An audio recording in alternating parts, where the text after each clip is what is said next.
Бисмилляхи рахмани рахим. Долг перед посланником Аллаха, да благословит его Аллах и приветствует. Главными обязанностями по отношению к творениям являются обязанности перед посланником Аллаха. Никто из людей не должен никому так, как должен Мухаммаду, мир ему и благословение Аллаха.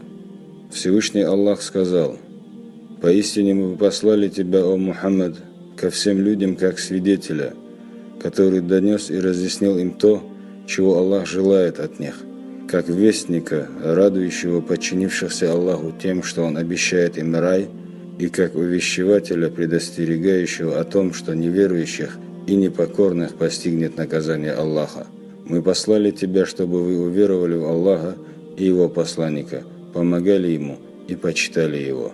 Поэтому мы должны отдавать предпочтение любви к посланнику Аллаха перед любовью к остальным людям и даже перед любовью к самому себе, детям и родителям. Пророк Мухаммад, да благословит его Аллах и приветствует, сказал: «Не уверует из вас никто должным образом, пока я не буду любимее для него, чем его дитя, родители и все люди». Из обязанностей перед посланником Аллаха – почитание его, уважение и возвеличивание подобающим образом, не проявляя чрезмерности или небрежности. Уважение к нему проявляется с уважением к его личности, его сунне и истинному закону шариату.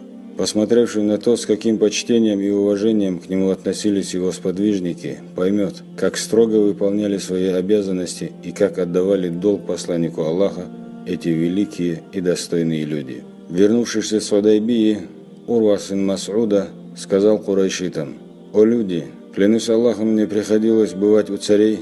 Я был у императора Византии, у царя персов и у императора Эфиопии. Но клянусь Аллахом, не видел я ни одного царя, которого его приближенные почитали бы так же, как сподвижников Мухаммада почитают Мухаммада».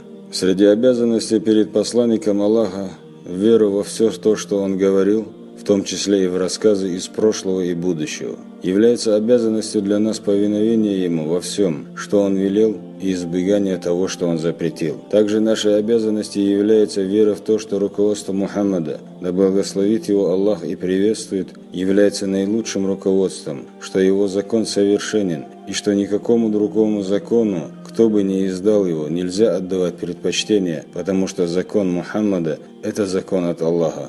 Всевышний Аллах сказал: «Мухаммад не говорит по прихоти, это не что иное, как внушаемое ему откровение». Также Аллах сказал: «Но нет, клянусь твоим Господом, не уверуют они, пока не сделают тебя судьей, обратившись к тебе самому при твоей жизни и к твоей сунне после твоей смерти, во всем том, что запутано между ними, во всех спорных ситуациях. И потом не найдут они в своих душах стеснения, сомнения или неудовлетворенности к тому, что ты решил, и не подчиняться полностью». Всевышний Аллах сказал своему пророку: «Скажи, если вы любите Аллаха, то следуйте за мной, и тогда Аллах возлюбит вас и простит вам ваши грехи, ведь Аллах прощающий, милосердный».